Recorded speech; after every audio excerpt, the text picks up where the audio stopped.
Hello and welcome to episode 226 of the Money to the Masses podcast with your resident expert, as always, Damien Fay, and me, Andy Leakes. Damien, how you doing? Yeah, I'm good. Good to be back, Andy. It's been an eventful week because we've had so much good feedback after last week's podcast, the Woodford special.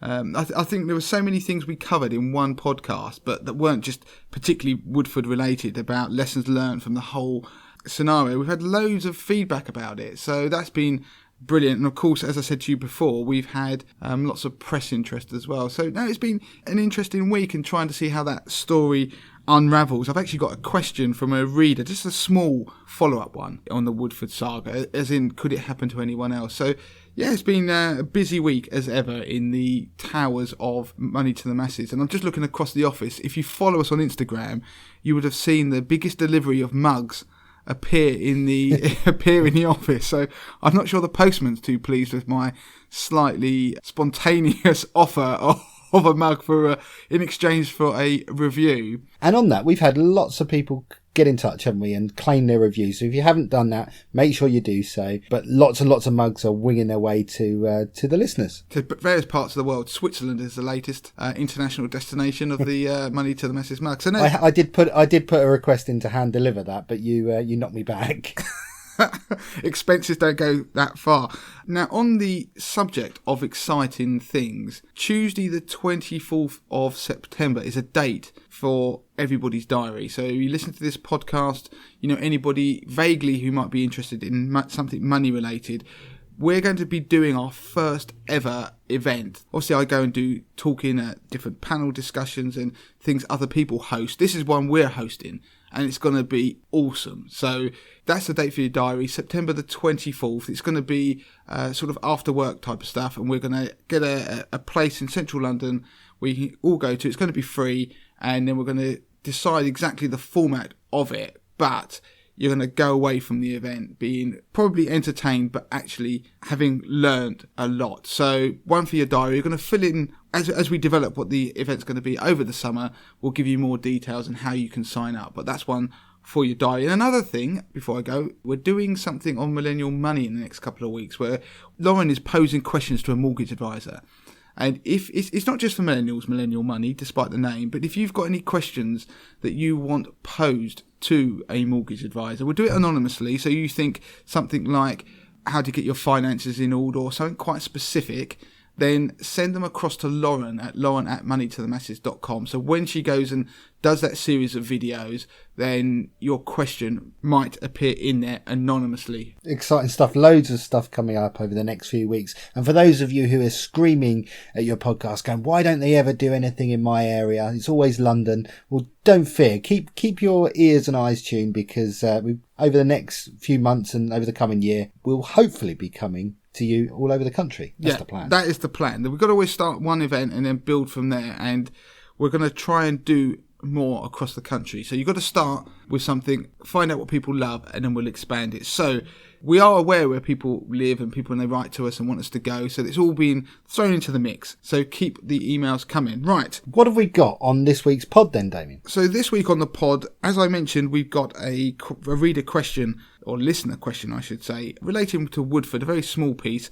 But the main investment piece we're going to be doing is around a question from George, the one we've been promising for a couple of weeks to answer, around market timing and strategies of investing. Another piece is going to be around how you can get up to £5,000 of savings interest tax free, because we all have a £1,000 savings allowance, which we've talked about on the podcast before, that's reduced down to 500 for those in the higher tax brackets, but you can actually get even more than that if you're on a lower income. So we're going to talk about that. And the last thing is, if you're thinking about fixing your mortgage, then there are some things that you should bear in mind. Excellent. So should we start with the follow-up piece to the Woodford special we did last week? Someone got in touch and asked a question whether it could happen to anyone else. Yeah, the question was, I've not got it in front of me now, but the question, to paraphrase it, is, could this sort of thing happen to a passive fund? So like the Vanguard Life Strategy funds, could they blow up in the same way that Woodford's fund, well, his fund hasn't blown up, but have the same problems and be forced to close? Now, I don't know of a passive fund where that's happened. Of course, they can have issues if there was some form of liquidity dry up, they had too much illiquid assets. What happened to Woodford was very particular to him, because where he had too much of his portfolio in illiquid assets, when people started to withdraw the money, he couldn't liquidate the fund. So in the end, to be able to stop this loop where all the liquid parts of his portfolio were being sold and people in the fund were getting stuck and actually being worse off, they closed the fund and temporarily stopped any withdrawals. Now, in something like a tracker, what tends to happen is a FTSE 100 tracker would tend to buy, it could be physically or it could replicate it via some form of derivative, but what they will do is they are buying things that are very liquid. So something like the FTSE 100, those sorts of shares are very liquid, so that means they are bought and sold widely. So you're not going to have, or less likely to have, any of those sorts of issues. Of course, if the passive fund is tracking some form of illiquid asset of any kind, then of course you could do. So it's more down to how liquid the asset is that the passive investment strategy is following. And that is really what's going to cause a Woodford style sort of snarl up. So yes, look at what the fund or the passive strategy is tracking. And also you could have an issue where, depending on the type of ETF, for example, they sometimes replicate indices, not by physically buying the asset, by using derivatives, and then you get something called counterparty risk. So it's the person who's on the other side of this financial contract going bust, and you could have issues there. So that could cause a problem, which is something very different to what Woodford had. So I hope I've answered that one. The other question, which I'm going to go on to, the investment piece, I'm going to read out part of the question. It is from George, who asked two questions really. The first one about timing, which I'll tackle first. He says, I have a worry that right now might be quite a high risk time, given Brexit uncertainty and the US-China relations, to have my first foray into investing, and potentially my money is safer in cash for the moment. Is this justified, or does the diversified portfolio, he's talking about my 80-20 investor stuff because he follows my 80-20 investor portfolio, mean that these risks are largely mitigated? I've noticed that you've actually started moving money out of cash in your latest portfolio review. So this question was asked back in May. I've since had another review of my portfolio this week. Now, it's a good question, but cash is always going to be the safest thing you can be in. So if you want to mitigate risk, then if you stay in cash, and presuming your cash is in an institution that isn't about to go bust, then you're not going to lose your capital. So that's the safest thing you can do. Diversifying a portfolio is all about mitigating risks. You buy assets where hopefully some might go up, but when others are going down. So, for example, when bond markets tend to fall, equities tend to rise and vice versa. It's not always true. There are periods of time when that doesn't happen, but you diversify. So, for example, in May this year, 2019, most equity markets tumbled, tech stocks fell, partly as a result of the US trade war. So as equity markets were pulled down, parts of the equity market outperformed other parts, so particularly utilities and REITs. So REITs are kind of, think of them like equity type investments in property. So what they are, they're almost like bond proxies. They behave in a way that's almost bond-like, but from an equity perspective, so a bit more risk. So when people dash to safety and buy bonds, it tends to mean that also bond-like equities, so things that pay out steady dividends that aren't that exciting, tend to outperform the more riskier stuff. So diversifying is a good idea, and it will mitigate risk, but it won't necessarily mitigate all of those risks, because the examples of Brexit, which George gave, Brexit is a real unknown. We don't quite know what's going to happen in Brexit, so trying to mitigate for that is quite difficult. Of course, the pound could collapse. I mean, that is one thing that would be almost probably certain if we actually crash out of Europe, but is not guaranteed. You could take that into account. That might mean the FTSE 100 might get a little bit of a boost. It may mean that smaller companies don't do so well because they're more exposed to the UK economy, and if we do crash out of Europe with no deal, then the UK economy may have a bit of a blip. So those sorts of things, you could try and mitigate all future risks, and it's very difficult because you can't predict the future. So diversifying is a means to not put all your eggs in one basket. So it's about being sensible. But he goes on to actually ask another sort of adjacent question to that, one that leads on, and he says that given his relatively small size of starting pot, so it's about 4 to 5k, and he's going to add £250 a month, would I suggest diversifying even for this small sum, given that the levels that I've diversified for are much bigger? So what he's saying is, should he just be more focused and not bother spreading his risk? Now, I mean, I'm not giving advice here, but how I would always invest is I would always end up diversifying. Now, when you've got small sums of money, there was a study that was done that showed that the biggest way to improve your returns, to boost them, is actually to put more money in. So it's not boosting returns, but to grow your pot. So if you want to grow your pot quickly, then it's about putting more money in rather than how much risk you take. Because if you're only putting in £5 a month, then no matter how much risk you're taking, you're not going to end up with £1 million, are you? Because you're going to have ridiculous investment returns. Equally, when you've got a much bigger pot, then putting more money in doesn't have as big an impact on your ultimate pot size, what the sort of risk you take do. So where I'm going with this is, if you've got a small pot, just taking ridiculous risk to try and boost your returns isn't going to necessarily do a hell of a lot. You will do better if the fund does well than if you didn't take as much risk, but conversely you could lose just as much. So you'll be better off pretty much taking the same principle of diversifying so your money can grow steadily over time, because investing is not get rich quick.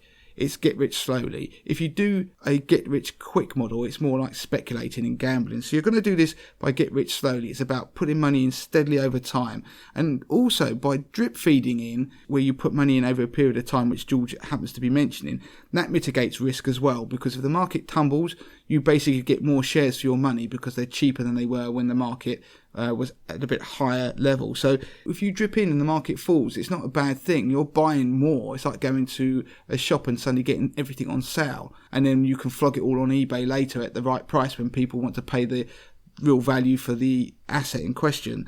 So just because you've got a small pot, me personally, I would still diversify, try and increase the contributions I'm putting in. And just to give sort of a bit of a devil's advocate to the question, at what point, if you were George and you were saying, I'm going to take a lot of risk, I'm going to try and narrow my portfolio down, so I'm going to be too diversified, at what point would your portfolio be big enough that you would actually be happy then diversifying? What would be the trigger?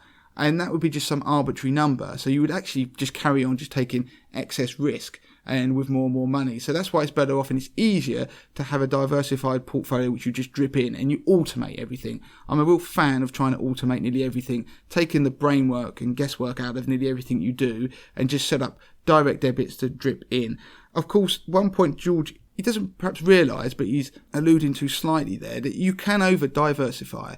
So if you have too many different assets or too many funds, then nearly everything will be countering each other. It doesn't happen like that quite in reality, but the narrower your portfolio, the fewer holdings you have, the more likely you are to outperform or underperform. So that was why if you see some of the big fund managers that have done quite well, which Terry Smith is one of them, he's quite well known for, he'll have quite a narrow mandate. He'll only hold very few, 20 to 50 stocks or whatever.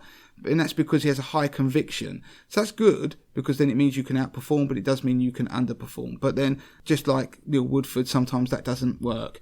But in my own 50k portfolio, I actually have a fairly narrow holdings on mine. I tend to try and stick between sort of 10 and 12 holdings for my portfolio, because I did a load of research in the past for 80/20 investor members, and it gets to a point, if you hold too many funds in a sector, they all almost just do the same thing. Yeah. And it's an optimum number, which I'm not going to give away the optimum number of funds that you should hold from a particular sector, or should I say the sort of maximum, before each subsequent one does really nothing in terms of diversifying. You'll just end up just buying more of the same.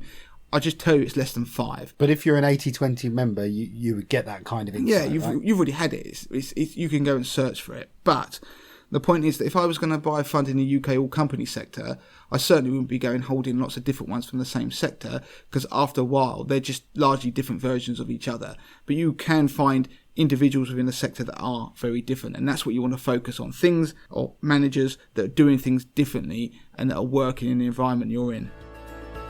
Find out how fit your finances are for free with Damien's Money MOT. With no registration required and no need to access policies or paperwork, you'll receive your own personal grade, together with a breakdown of where you should focus your attention, all in the time that it takes to boil the kettle. Crucially, you'll get to see how you measure up compared to everyone else, and even get your own tailored plan on how to improve your score. Simply go to mot.moneytothemasses.com. So sit back, relax, take Damien's free Money MOT, go to mot.moneytothemasses.com to get started, and reward yourself with that cup of tea afterwards. Okay, so the personal savings allowance. What have we got, Damien? Right, this week Andy did a piece on this. It was bizarre, really. We just started having a conversation in the office about the savings allowance that exists out there. Then we sort of started talking about the nuances of tax and the personal savings allowance and the starting savings rate allowance, which I think really nobody seems to know about. And we then said we've got to write an article on this, and there is one. Andy's written it. So this next section is quite difficult to explain on a podcast. I'm going to do our best, aren't we, Andy? We're going to do our best to get this through so people understand it. There's a whole article on the site which you can go and find. It's very concise with some good examples. Everybody knows we've got a personal income tax allowance of 12.5 grand at the moment. So that's how much you can earn without paying income tax. There is an additional thing called a personal savings allowance. Now, that is an allowance that allows you to earn £1,000 interest a year without paying any tax on that. And that's for basic rate taxpayers, get £1,000. If you start moving up the tax bands, you start only getting £500 a year, which we've covered on the podcast before, so I'm not going to go over all of that. But there is something called the starting savings rate allowance, which I don't think many people know about it. But what it means that theoretically you could, as somebody who's entering the basic rate tax bracket, you could get £5,000 up to £5,000 interest on your savings tax free. So it's tapered, that's why I say up to, but not many people know about it. And the aim of this allowance has been around from, when did it come in, Andy? You wrote the article. Yeah, it came in April 2016. That's it, 2016. So the aim of the allowance was to give people who are on low incomes, allow them to be able to have more money from their interest tax-free. Now, you sit there and think, well, who would that be? Because when we go through this, you will understand that it's got to be people who basically aren't earning hardly any money. But you could get a scenario, for example, where somebody maybe has retired, doesn't have much income, and they may have a lot of money in cash and they're living off the interest their savings give them. Or you could have somebody who's been made redundant that has a large sum and isn't working at that point in time. Those people who'll be on low incomes would be penalised if their savings interest was significant enough that it would basically mean they'd be taxed. It would take them over the income tax personal allowance. So, how does the allowance work? So, the allowances stack on top of each other. That's the one thing you've got to bear in mind. So, you've got your personal income tax allowance, you've got the starting savings rate allowance, and then, of course, you've got your personal savings allowance. It seems a lot, but they all add on top of each other the way they work. So, there's a table that Andy has pulled together, which is very succinct and gives you the detail, but I'm going to give you a couple of examples. Now, let's assume that you earned under £12,500. If you had £6,000 in savings interest a year, so your massive savings pot was giving you £6,000, then you would get your full savings allowance, savings rate allowance of £5,000, plus you'd get the personal savings allowance, which we all have, of £1,000, which comes to a total of £6,000. So that would mean that you would earn all of that without paying any income tax. So if we take somebody who, say, earns £15,500, which is outside of the £12,500 personal income tax allowance, so they are paying tax on some of their earnings at the basic rate.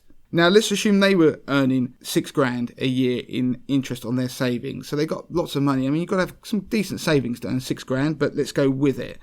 Now, the way the savings allowance works is it deducts, it's tapered, because they look at the person and go, right, they earn £15,500. That's £3,000 over that personal allowance limit. So they sit there and go, well, hold on a second, we're going to take that £3,000 and deduct it from that starting savings allowance. So they only get £2,000 of that starting savings allowance. But they also get that £1,000 personal savings allowance that all basic rate taxpayers get. So that £2,000 plus £1,000, what it means is that £3,000 of their interest from their savings will be tax-free. So most people wouldn't realise, they would just assume that somebody on £15,500 would only be able to have £1,000 of their savings interest tax-free, when in fact they can have up to £3,000. And you take this all the way through, then what it means is by the time that you get to about £17,500, then you will only get the £1,000 personal savings allowance. That's all you will get. You don't get that starting savings rate allowance. And the reason it's important, because there are lots of people out there who they themselves may not be eligible for that starting savings rate allowance, but somebody they know will be. So whether it's their parents, their grandparents, their partner, so they may not be a high earner, but they may have significant savings and they may be able to save themselves a bit of tax. Yeah, so a really good example of that is someone who's maybe semi-retired or approaching retirement, or just has recently retired. They may have, I don't know, downsized in their properties. They've got quite a lot of money kicking around, sloshing around in their savings, but they're not earning very much. They might think, wow, all this interest I'm going to have to pay tax on because it's taken them over the basic rate. But as we've explained in the article, and Damien just then, there's actually situations where you can earn up to £6,000 absolutely tax-free from the interest you earn on your savings. And while we're in the office talking about this and actually putting down the numbers and putting the finishing pieces to the article, we thought this is something we really need to make people aware of, because it's not simple to get your head around. No, it's not simple. Once you've got your head around it, it is. You think the allowances stack on top of each other, but it's difficult to explain. The table that Andy's done does it brilliantly, but it's trying to pinpoint the levels at which you lose the allowance. That's the difficult part, which is when we sat down and had to scratch our heads. It's all there. The other thing just to throw out before we move on to the next piece is that, of course, that some people might be sitting there thinking, well, I'm overpaying tax, or I have done. Then you can reclaim that with an R40 form, which you can Google that, you can find it online, and you can reclaim through your self-assessment. And of course, because don't forget that banks and building societies don't deduct tax anyway anymore. They used to from your interest, but they don't. So it's your duty to make sure you pay the right amount of tax. But there may be people who have incorrectly filled in self-assessments and stuff like that who think or have overpaid tax. So make sure that is not you or somebody you know. Oh yeah, and one final thing before we actually go on, Damien, is other allowances that actually stack on top of the existing allowances. Things like blind person's allowance and also marriage person's allowance. Now, they get added on to the totals. So it's all explained in the article, but just if you are in receipt of any other allowances, then you can add those on. Yeah, like I said, it's in the article, but it's something we should all be aware of. Right, mortgages, Andy. Yes, looking forward to this piece because I'm actually in the process of doing a mortgage and I'm still trying to get my head around the numbers and whether I should fix and for how long. So I'm listening intently, Damien. Well, do you know what it is with mortgages? It's the nuances of mortgages. They're typically simple products, but it's something that I've always said that you should get advice on because there's so many products out there and it's the nuances of the T's and C's, the eligibility rules, whether you meet the criteria of the lender and what they want from you. So this one is fairly straightforward. When you hear the problem, basically there are people out there fixing their mortgages for long terms, and understandably so. We are at a point in history where interest rates on mortgages are at or near all-time lows. So people are thinking, well, do you know what? Mortgage rates have been low for such a long time. It's been almost a decade since the financial crisis, and the Bank of England hit the emergency button, cut rates all the way down to 0.5%, and we even went lower, and then they've raised them slightly, so we're at 0.75. The point is that if you're a betting man, we must be nearer the eventual point of them starting to raise rates than we are from them being cut or anything like that. Ignoring the economy, ignoring Brexit. So people are starting to think, well, do you know what? I'm now gonna fix for even longer than I would have done, say, 2, 3, 4 years ago, because we must be about to have a ramping up cycle in interest rates. So what's happened? People are fixing, but there's some things that people should bear in mind. So this is quite a good example where somebody fixed their mortgage and they fixed it for, say, I think it was 5 years. Obviously, the problem is if you have fixed mortgages and any sort of mortgage product, you have to be aware of the early repayment charges, the ERC. So if you take out a mortgage, they don't want you necessarily remortgaging next week, next month. They want to make money out of you. So what they do is they put in a percentage charge. So it might be 3% of the amount borrowed if you try and remortgage within the first year, so you want to pay it back. And of course that can mean you could end up be paying back like £10,000. The longer you fix, generally the longer those early repayment charges will be on the product for, and they normally taper over a period of time. If you take out a 5-year mortgage or a 10-year mortgage, you could have early repayment charges for that length of time until you end up on the lender's standard variable rate. The one thing that in the example that I've seen where somebody decided to pick a mortgage because they thought, you know what, I am going to move at some point in the next couple of years, more than likely. And my circumstances will probably change. I will get a mortgage that's got the ability to port on it. So it's P-O-R-T, port. Porting a mortgage means that you could move house and you can take the lending with you. So you can end up going with that same mortgage and go to another house. But of course, what that will mean is that if you go to a bigger house, you're going to have to arrange something more for the extra lending you will want. The issue that this person then encountered, which they hadn't banked upon, is you have to look at the rules or the T's and C's surrounding the porting of a mortgage that if you take one out. So this particular mortgage stipulated that the porting only was applicable if any excess lending was taken out through the existing lender. So they were in a scenario where they thought, well, we'll fix for 5 years, great. I don't want to pay a higher interest rate. Rates aren't going to go up. And because I've got the porting option, it doesn't matter if we move because we just take it with us. We're not going to remortgage that bit. We'll sort out extra borrowing on that other bit when we get to the point of moving. But of course, because the T's and C's said they can't, they are now stuck with having to go to their own lender, sort of cap in hand, for the extra sum of money, the additional borrowing they need. But of course, that lender may not have favourable terms for you because of your circumstances. They may not offer the best rate. So you can get to the point where you are actually almost stuck, or you're having to pay an expensive rate. So you haven't got that shopping around ability to get a good deal. Because obviously the person would have probably gone, oh, do you know what? I'll just go and speak to a mortgage broker at that point and they can shop around. They could obviously remortgage the whole lot. They could re-borrow to buy a bigger sum, pay off the mortgage that they've taken with the porting option, but they've got some massive early repayment charges now they're stuck with. And so they're going to end up having to not only pay stamp duty to buy a new house, they're probably going to end up having to pay 10 grand to the mortgage company to get out of the mortgage deal that they only probably signed up to about a year before. So if you fix, you need to be fairly sure about what your life how your life might pan out during that fixed period.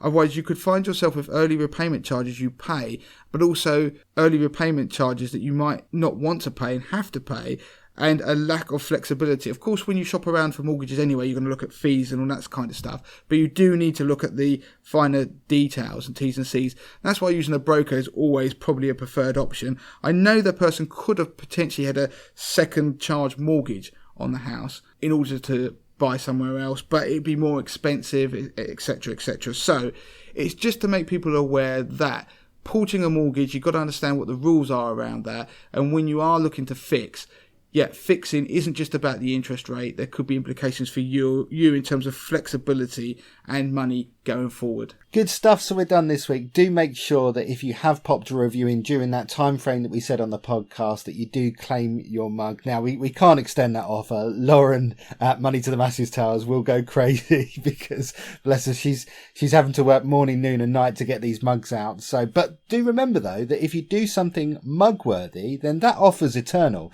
Now, you need to deem yourself what mug-worthy is, and you can get your very own mug shot on our wall if you do so. So do get in touch with Damien by emailing Damien at moneytothemasses.com, or getting in touch on Twitter. It's at moneytothemasses with a number 2. Do head over to Instagram. Actually, I'm going to put it out there, Damien. I'm going to make a plea on this podcast for people who use Instagram. Go and find us on Instagram and make sure that you follow us, because I know we've mentioned it before, but actually this is our plea this week. This is my impassioned plea. Get onto Instagram and follow us, because we want to get those follower numbers up, because we want to help more people, isn't it? Yeah, and Instagram is really... Our Instagram is good. We have people tell us that who aren't necessarily into money. Lauren is the brains behind our Instagram, and it's always entertaining, so go and have a look at that. Yeah, please do follow us on all social media channels. So that is it for this week, Andy? Yeah, that is it. Should we say goodbye then? Yeah, until next week. Don't forget to claim your free copy of Damien's best-selling book, The 30-Day Money Plan. Sort your finances in just 5 minutes a day, worth $4.99. Just go to moneytothemasses.com/podcast to find out how.